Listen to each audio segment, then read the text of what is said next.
Yeah. Would you want to talk about that or something? Something else? Sure. Yeah. Okay, great. You want to do it? If you want me to. I do. Yeah. All right. Thanks, Jeff, for hanging out. Should I come to your side? Yeah, come to my side. Okay.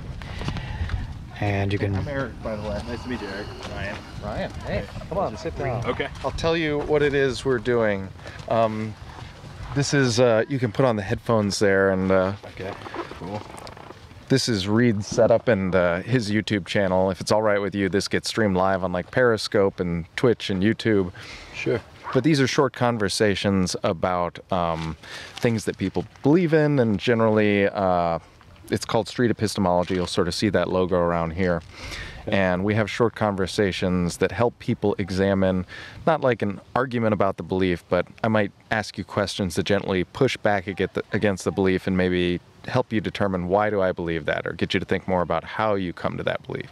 So it's not like we'll put questions up around different like things that are in the news or different things that people talk about. A guy was here earlier talking about should we be religious in the modern world? Mm-hmm. But yeah, anything that you feel like you're like, oh, this is important to me, or I believe in this strongly, or I believe against this strongly, could be a topic of conversation for us. So Sure. Yeah. You know, one of the things that I hold an issue with is actually the issue of people buying properties around the United States and just all over the place, and just building massive portfolios of like 300, 500 properties and then renting them all out. And it just drives up the price, it feels, in my mind, for housing, drives up the pricing for rent, and just kind of makes it really difficult for a millennial or anybody younger to purchase a property if you're not already kind of on your way or ahead. okay. Yeah. Remind me of your name again. I'm so sorry. It's Ryan. Ryan, Eric. And okay, so so we can talk about that. How would you, or we can talk about if you had something else come up, but we can stick with that for now if you like. It's up to you. Yeah, let's try that one. How would you describe that if you were gonna like boil it down to a statement? Like, what is your actual belief that people, like, it should be illegal for people to buy properties to develop them, or I'm not sure I really understand what the belief I think is. that there should be a limit on the amount of income properties you're able to have. There should be a limit on the amount of income properties people should be allowed to have. Individual people or owners or even corporations. There shouldn't be such a mass group of people just buying up all the properties that are available. Mm-hmm. So there should be a limit on the number of income properties any individual or corporation is allowed to have. Sure, yes.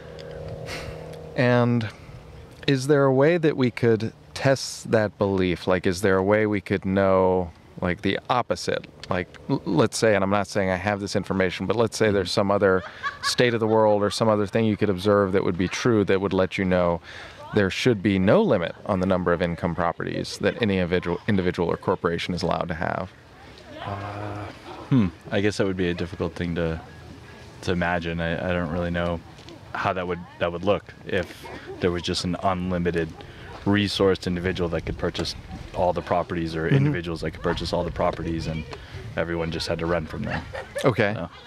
So yeah, it sounds like if that was the state of the world, you're like, even if that was the state of the world, you'd still believe there should be a limit. Right. Yeah. But is there any state of the world you can imagine where, like, or anything that could be different about the world where it would change your belief?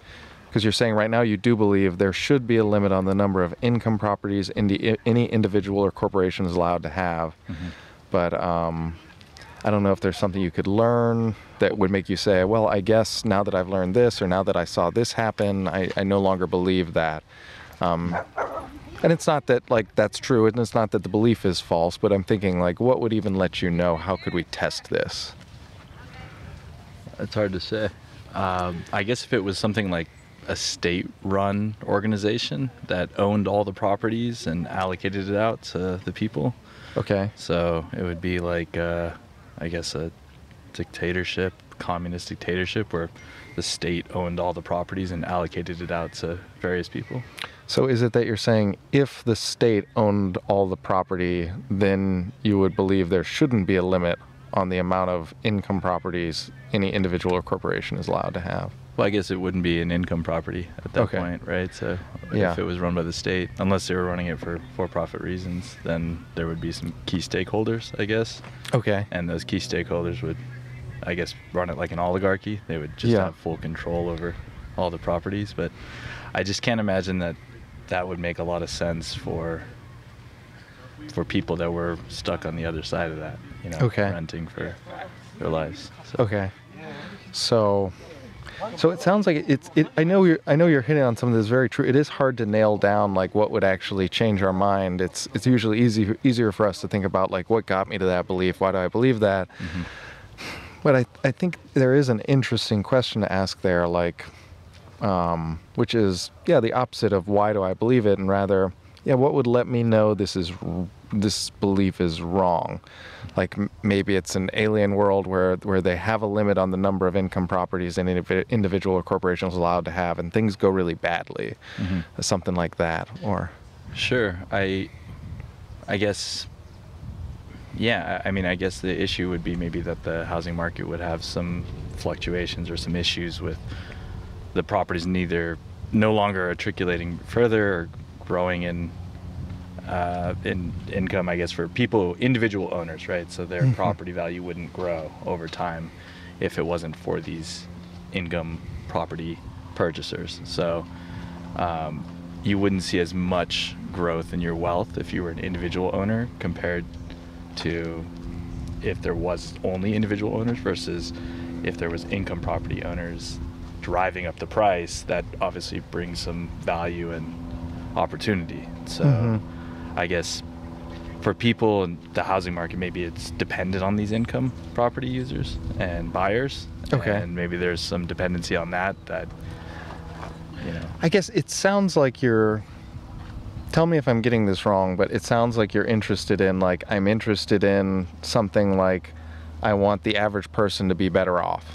Yes, definitely. And I'm worried I put words in your mouth there, but like, is there some other reason why you believe this, where you're like, this is my underlying value around this belief, like I want people to be better off, or I believe it's just the right thing to do, or I believe it's like... I feel that a lot of people in my age group, which is like late 20s, early 30s, are in a position where they don't really have a choice of where they can save up. Like it's almost like an insurmountable goal to be able to purchase a property here in Los Angeles. Yeah. And if there wasn't so much frustration around that, and and not only for that, but then you have to think of it all the way down to the amount of issues that we have with housing in California itself, and the amount of homeless we have, of course, is an obvious one, but even for folks that are living in these tiny little apartments and just barely making it by, and will they ever get out of that? I don't think so. Okay. So prices for the average person are too high to buy, and then there are too many homeless. So these are some of the things that have led you to that position. So I guess that gets me to something where I wonder if it would be possible that you could put a limit, and you'd wonder, would prices stay the same? Would they go up? Would they go down? Would there be more homeless? Would there be less homeless? Yeah, I guess the question would be, who would purchase the homes if it weren't for these income property purchasers? Yeah. It would just be the average person that was buying it. And would that mean that more homes or less homes would be available because more people would be buying them? So maybe there's always some equilibrium that we come to, is that whether it's the income property buyers or the individual purchasers, the price will always matriculate higher. And so the question becomes, is there just a shortage in housing, or is it just an issue of, that they're just creating a false demand?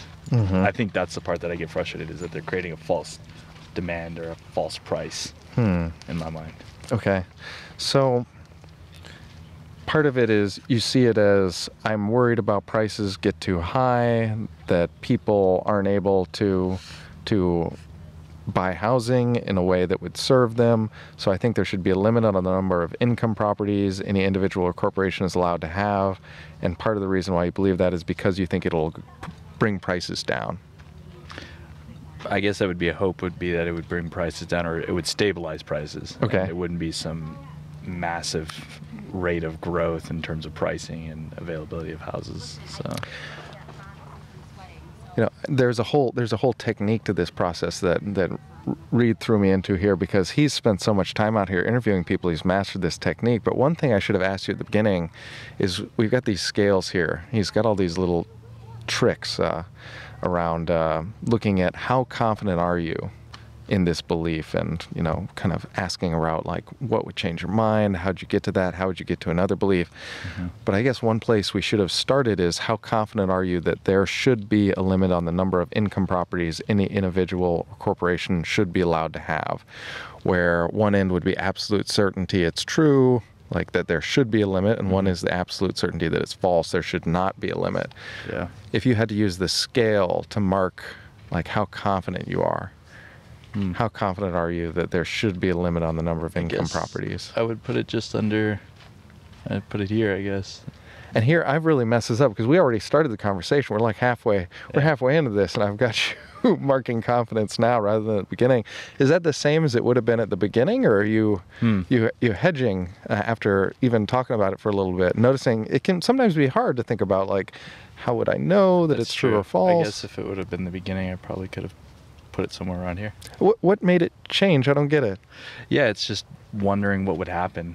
You know, that fear of the unknown. Of actually logically thinking through what would happen if there was a limit on the amount of housing available. So I guess it would be hard for me to say how that, because I think it's just so common for everybody throughout time, and it's more common now for people to buy so many income properties and just constantly do it. Yeah. Versus maybe years and years ago, when our families did it, it was one property, two properties, versus 30 to 70 to 100, mm-hmm. 150 properties. Now they have a whole corporation built around these properties, and it's so many property management companies and small businesses that are running these massive portfolios. Mm-hmm. And it just wasn't like that. I don't know that it was the same maybe 20, 30 years ago. So that's one of the reasons, then, it hasn't always been this way, that there were large companies buying up properties. Mm-hmm.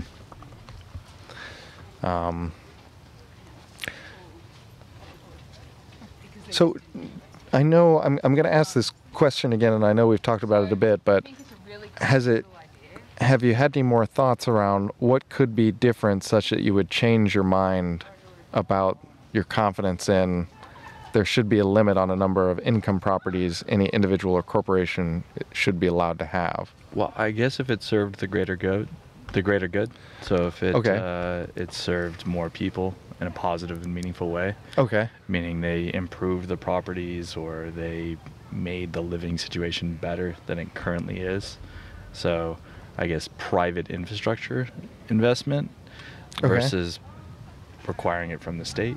Okay. So, if an individual buyer like me doesn't have the means, I have the means to buy the property, but I don't have the means to be able to improve it.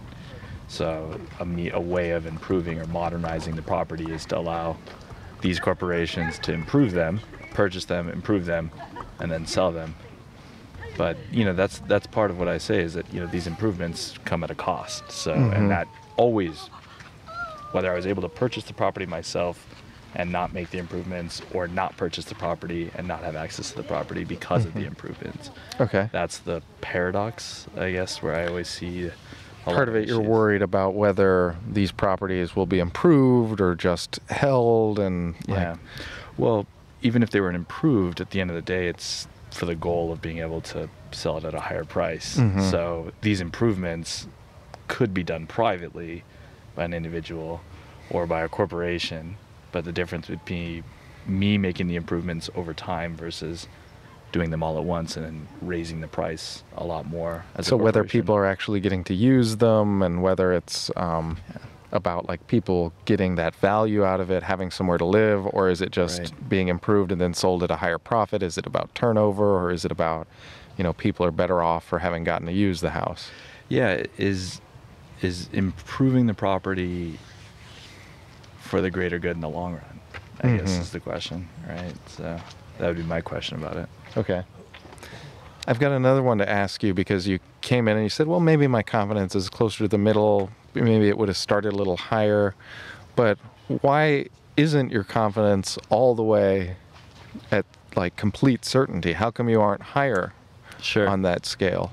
I guess it's just more of a recent thought, and I haven't really gotten much thought into it. Okay. Up until recently, when I've really started to think about buying a house myself. Okay. Oh, So okay. It kind of got me really frustrated, and that frustration isn't fully peaked yet. I'm still on the side of, well, maybe I can still do it, versus I've given up full hope, and there needs to be a change in legislation, or there needs to be a change to the process and how things are done. And when I reach there, I think that's when I'm at the limit. Yeah. I really feel there's no hope for something like this. Yeah. No opportunity. Yeah. So right now you're like, I can see that there's some room for me, but it's really difficult. I know it's difficult for other people in my generation. That's part of why I think this is one of the changes that would make it easier for people in my generation to buy homes, or people in general just to be able to own property, get the value out of living there and not have it held up at a really high price. right, to Okay. just hoard wealth. And hoarding, for some people, you may say, well, billions and billions of dollars. I mean, millionaires in many ways are still hoarding. If you have $500 million, it's not that you need to have that to live. And maybe your future generations will be happier in your family, but it's still hoarding wealth. And if that comes at the expense of others not being able to own a house, I just can't see how that makes a lot of sense. Okay. So that's one of the reasons for, is you feel like there should be a limit, because I believe properties or wealth is being hoarded unfairly.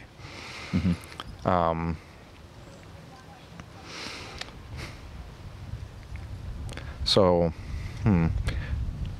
Reed's been listening in. He's got the headphones too, and I'm curious, Reed, is there something that you would ask at this point in the conversation, or how would you wind up this conversation? Because part of it is, my goal isn't necessarily to change your mind. It's more to look at, like, how did you come to this belief? Why did you put the confidence that you did, and what would change that confidence to be either like greater or less confidence in that belief? So it's more about like, how do you think, how do you believe, rather than like what the particular belief is.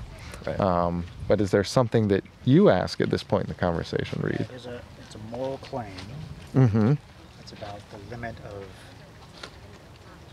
property someone could have, and it's a particular example of private property of like housing. Mm-hmm. So It's like a right. Everybody has a right to housing. Okay. It's like it should be a right to have housing. yeah, there's A right to have access to housing, at if least. everyone can have an unlimited amount of housing, that decreases the ability for people to have housing. That makes sense. Yeah. I mean, if there's if the capacity's been met and there's every house is purchased, but why reach that capacity sooner? Why, you can live in a house, you can live in a house, I can live in a house, or you can have 3 houses and we don't have a house. But we rent from you, which is fine. We can live, but, eventually owning the property would probably be beneficial to us in the long run. And you can have the peace of mind of knowing that you sold the house to somebody that can appreciate it in the long run as well. So I just don't think that making money off of people living is, maybe that's the deeper premise that I don't like, is that for people to live near you, or to live within your confines or within your rules. Yeah. So, okay. I mean, part of this is this particular exchange where we're looking at like how you came to believe what you believe has a certain like number of techniques in it that I'm not used to. He's more used to. But I guess I still am curious. I'm always interested in this counterfactual, like how would things be different letting you know that like, oh, that isn't the change that I would like to make. Because part of it is, you said the value I'm really after is I want average people. Like, it wasn't just about my experience, but it's about experience of people like me. It's hard to own property. People should have that right. I think it's something that would make people better off. And I believe properties and wealth are being hoarded unfairly, and that like prices are just too high for the average person to buy. And that leads you to the conclusion, I believe there should be a limit on the number of income properties any individual or corporation is allowed to have. So I guess one thing I could ask about this that would be like a way to test it might be like, what if in countries where there is a limit on the number of income properties any individual or corporation is allowed to have, if in those countries there were a lot more homeless, prices were still really high, people generally had a hard time getting housing. There were a lot of difficulties in housing in general in those countries. Would that change your mind about the view around limits? I would have to see an example of that to understand it. And so that would be difficult for me to understand because it's not representative of a society that I'm familiar with. Okay. So, okay. you know, that would be the hard part. Like, for instance, many European countries, even in the Soviet Union, you know, it's like you have to think that all these people had rights to housing, rights to income, work, and food was generally available. And so there's a lot of propaganda around the fact that no, there wasn't, you know, that there was mass shortages, there was begging homeless people. But I think that is more of a propaganda stance as opposed to a reality. So for me to actually see it, it would have to actually be bold-faced in front of me. This is a core example of how that didn't work and why we need these corporations, at what value they add to our worlds. Yeah. So part of this is you've heard people arguing against this, and you're worried that they're saying it for ulterior motives, and you're worried, can I even trust the claims they're making? Can I trust the historical claims they're making? Right. Is it knowable in the same way that my own experience of trying to buy a house in LA is knowable? Right. I just think that I mean, landlords have been around since the beginning of time. So obviously it's a great way to make money. It's the easiest way to make money in many ways. But there's obviously a lot of challenges that come with it. Like, you have to maintain the property, you have to maintain the relationship. But at what point does the relationship become broken because of the massive inequality in being able to own a property versus property owner versus renter or tenant?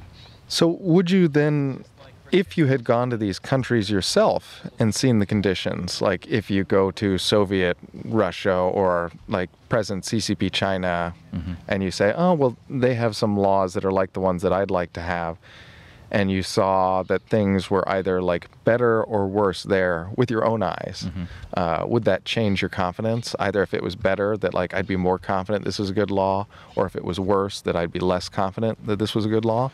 Well, I think the issue with going to somewhere like, let's say, present-day China is that there are so many small key stakeholders that it's actually a gross representation. It's actually even a worse representation of what we have now, which is there may be 5 to 6 stakeholders versus, you know, thousands in the United States. So there's massive wealth with those 5 to 6 people. Maybe they're state run, maybe they're people that are I mean, there's just massive wealth in a lot of the, I guess what I would call the oligarchy of China, even though they call themselves a Soviet or a communist country. I don't feel that represents actually a communist country. I feel like it's just the state of China itself is attempting to hoard wealth, and unfortunately at the risk of their people, and their people live so poorly because the state creates this market.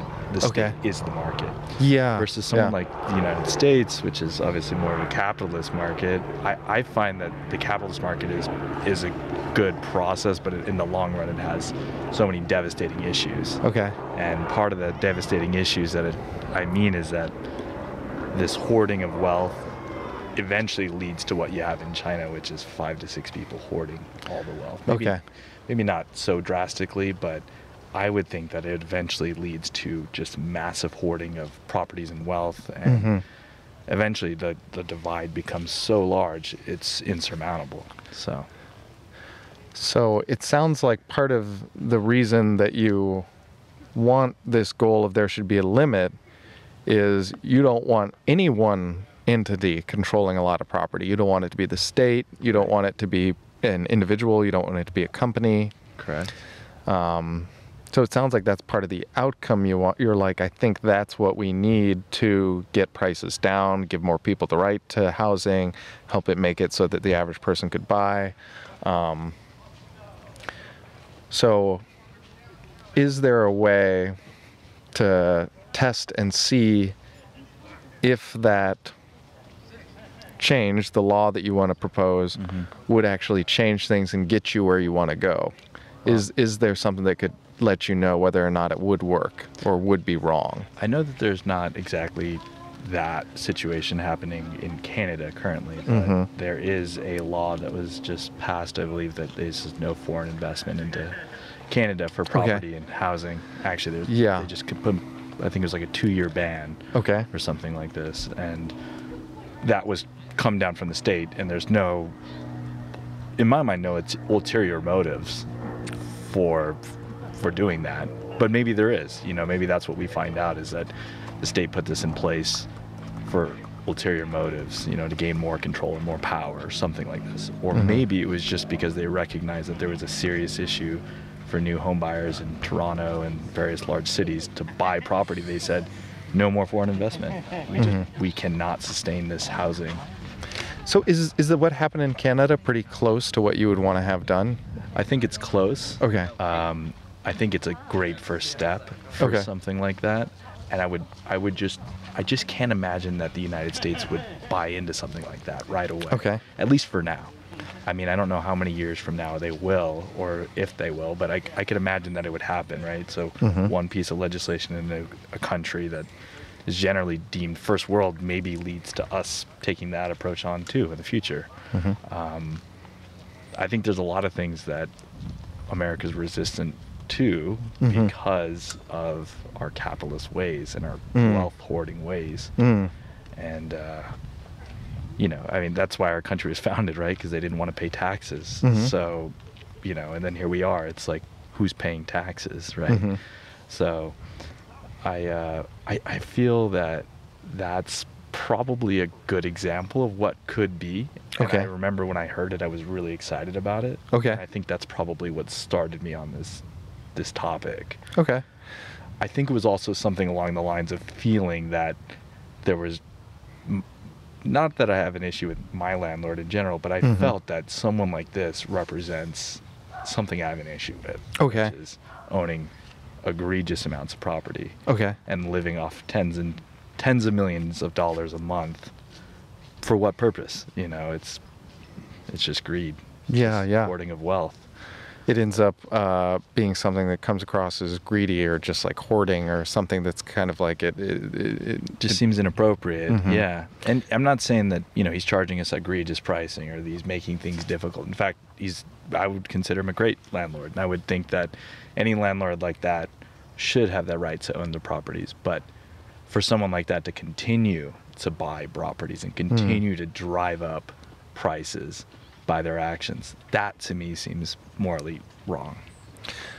So I wanted to come back to the claim, and at this point in the conversation ask how you're feeling about it. But originally we've been talking about there should be a limit on the number of income properties any individual or corporation is allowed to have, and you put that level of confidence as where you probably started, and you had it like a little more towards the middle, like halfway into the conversation. Where would you say it is now? Yeah, I mean, if anything, I feel even just a little bit more confident at this point. I feel like I've got a little bit more steam going. And so, yeah, I do feel it's confident. I don't know how it would be enacted. I don't know the impact of it, but I think we've got a good case example that'll eventually show us that. So, well, let's leave it there for now then. And I don't know if Reed, you wanted to jump in at all, or whether you had any thoughts about how you're feeling after talking about it for a little bit. But I don't know. It's usually a little different way to have a conversation. What are your thoughts on this, or what it's like? Yeah, I thought that was pretty great. I'm used to having a lot of conversations where people bring up their own personal points, and you bring up your points, and it's kind of like this back and forth. This is more open, where I was driving it, but you helped lead the conversation, but you didn't lead me to any conclusions on my own. I got to take my own conclusions. The hope is that it's a little more like Socratic in that way, that it's around like asking questions that get you to think about it, rather than me putting in what all my thoughts are about this subject. Yes. I to be honest, I couldn't tell which way you could have swayed either way. Yeah. I If like you that. if you had to put me on the scale there, where would you put me? Right in the middle. Okay, Right so in the right where middle. it's at. Yeah. Okay. Unbiased, and maybe, I don't want to say uncaring, but it couldn't, you couldn't have swayed me either way based on your questions. So That's interesting. Reed will have his own perspective about this, but I felt that during the conversation there were some questions I asked that made you much more critical of your position, and some questions I asked that made you state, like, because when I asked you a question that you struggled to answer, you said, well, it brought me back to the middle. Right. And then when I asked you some questions and you said, well, I've got some steam going now, I'm reciting my reasons for it, you brought it closer to certainty. So I don't know if you noticed that happen, but I noticed that happen through the conversation. I felt that you were reading a lot of what I had already said, but maybe you put it a little bit neater, and so maybe that's why. Okay. Yeah, maybe that's why I felt like you put a very nice summary around my thoughts. So you were like, yeah, that is what I believe. You're goddamn right. Pulled it all, you wrapped it up and bowed it up for me, and I think that was great, but the questions about what would be the opposite, I really still have no idea. Maybe it would be something along the lines of a state-run housing setup, and that I can't imagine that a state-run housing setup would work very well. Okay. Yeah. Okay. So yeah, that was interesting, and I wasn't sure the right questions to ask to bring that around to the original claim, because it's difficult. I mean, part of it is, is it in theory, is it in practice? Like, what is going to work, what isn't? And that's part of the questions around, like, well, how could we test it? How could he figure out and distinguish between theory, what I really want to get, which is for people to be better off, and practice, what happens when I do it. So that's part of why I think those tough questions are important. But yeah. I'll have to think about that maybe a little bit further to see what that kind of world would look like. Another planet or something like that. Another planet, another country, maybe another town, one that does what I wanted, one that did something that was just the opposite, and maybe sometimes those can give us an idea of, did it really work really well? Did it work really badly? Did I get what I wanted, or did I get just the opposite? Right. So. Good. Anyway, thanks for chatting, Ryan. Appreciate it. Yeah. Yeah. Reed, did you want to jump in at all? Or the other thing is, since you've now sat down for a session of street epistemology, you can have one of those gears. So if you feel the smushy, grab it, and you'll see it's like a stress ball sort of thing. That's great. And if you want, you can come back for another conversation, because he's here once every weekend, pretty much. And you can have another conversation, get another piece of the gear. Great. Appreciate it, man. Yeah, good to meet you, Ryan. Glad to talk about it. Well, I'm so sorry. You're going to have to do it again. Eric. Eric, that's right. I won't forget it. I mean, I Eric. got to write down your name. It was easy for me. Yeah. After I asked the second time. Hey, thanks, man. That was fun. Yeah, good to chat. Appreciate it. Yeah, you too. And then, Erik, watch that.